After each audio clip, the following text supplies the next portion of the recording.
اتنا یقین والا دن ہے کہ ہر حاجی کو کہا گیا کہ یقین کے ساتھ بھرپور اللہ پر توکل کرتے ہوئے یہ یقین کریں کہ آج کے دن نہ صرف یہ کہ تمہارے گناہ اللہ نے معاف کر دیے، بلکہ جن جن کے لیے تم نے دعائیں کی اللہ نے ان کے گناہوں کو بھی معاف کرنا۔ اس لیے محدثین اور مفسرین فرماتے ہیں جو شخص عمرے کے لیے جا رہا یا حج کے لیے رخصت ہو رہا دو کام ضرور کرے جو رہ جانے والے جانے والوں سے کے متعلق فرمایا ان کے سامنے یہ رہ جانے والے دو کام ضرور کریں۔ اور وہ عمرے کے لیے جا رہا ہے یا حج کے لیے جا رہا ہے، نمبر ایک یہ ان سے یہ کہیں کہ میرے بھائی اللہ نے آپ کو بلایا ہے بڑی ہی سعادت والے مقام، قدم قدم پر وہ مقامات ہے جہاں اللہ پاک اپنے گناہگار بندوں کی دعاؤں کو قبول فرماتے ہیں۔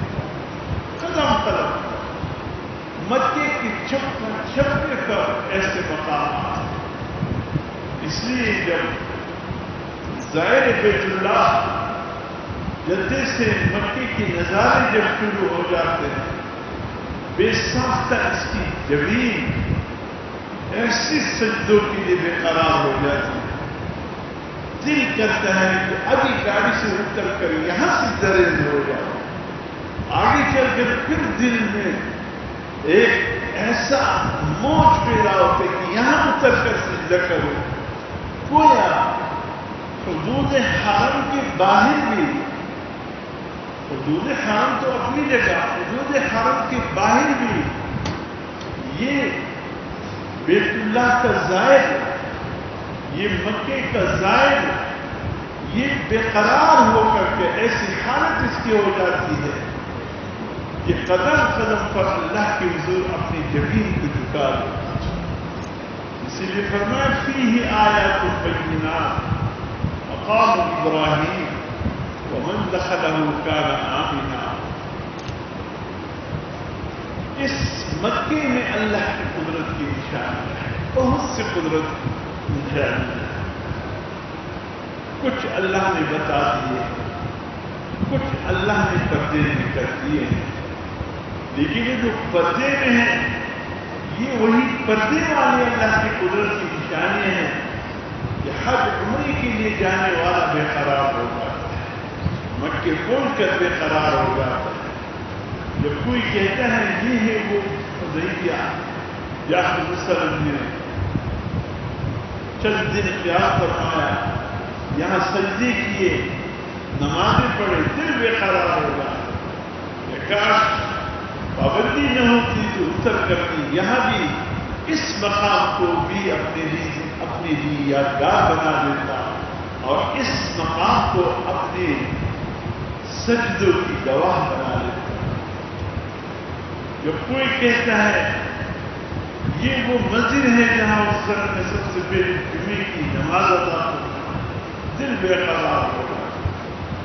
جہاں جہاں جس مقام کو جو کچھ نشاندہی کرتا ہے، دل بے قراری میں ایسے الٹ پلٹ ہو جاتا ہے کہ دل کرتا ہے کہ بس اتر کر سجدے کرتے کرتے بیت اللہ شریف پہنچ جائے۔ اور یہ کہتے ہوئے حضرت ابراہیم بن ادھم کی طرح سبحان اللہ، جب حج کے لیے مکے میں داخل ہوا اور جس انداز میں داخل ہوا، تاریخ ہے وادی بلخ کا بادشاہ جس نے سب کچھ اللہ کے لیے دو پر لگا دیا تھا، جب حج کے لیے بیت اللہ میں مکے کی حدود میں داخل ہوتا ہے اور چلتے چلتے چلتے ہر قدم پر 2 رکعت نفل، ہر قدم پر 2 رکعت نفل، اس حالت میں بیت اللہ میں داخل ہوتا ہے اور ملتزم کے سامنے کھڑے ہو کر کہتا ہے یا اللہ، لوگ قدموں کے بل تیرے گھر پہنچتے ہیں میں پلکوں کے بل تیرے حضور پہنچ گیا. اور واقعی ان کا آنا پلکوں کے بل ہوتا تھا. ہم تو قدموں کے ساتھ پہنچ جاتے ہیں. ہمارے حجاج قدموں پہ چل کر بیت اللہ شریف میں پہنچ جاتے ہیں.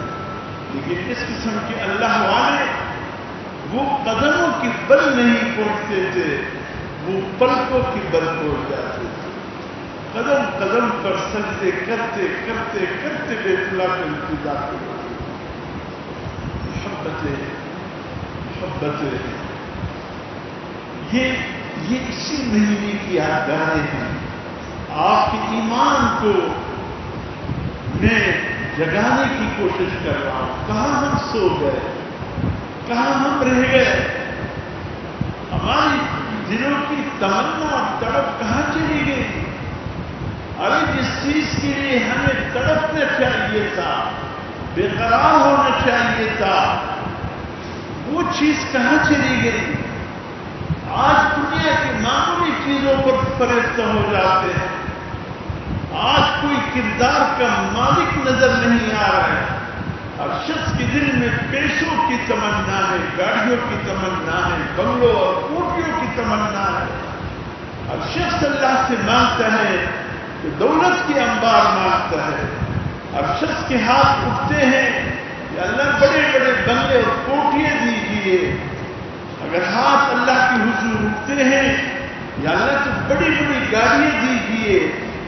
کہاں گئے وہ مسلمان جو صاحب کردار ہوتے تھے, جو اللہ سے ایمان کی دولت مانگتے تھے, کردار کی دولت مانگتے تھے, اخلاق کی دولت مانگتے تھے؟ یا اللہ ہمیں گفتار کا نہیں کردار کا غازی بنا. یا اللہ ہمیں گفتار کا نہیں کردار کا غازی بنا. کہاں گئے وہ مسلمان؟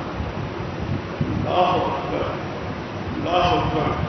اللہ اقبال نے خوب کہا, لا الہ کے وارث باقی نہیں ہے تجھ میں, گفتار دل برانا کردار قاہرانہ.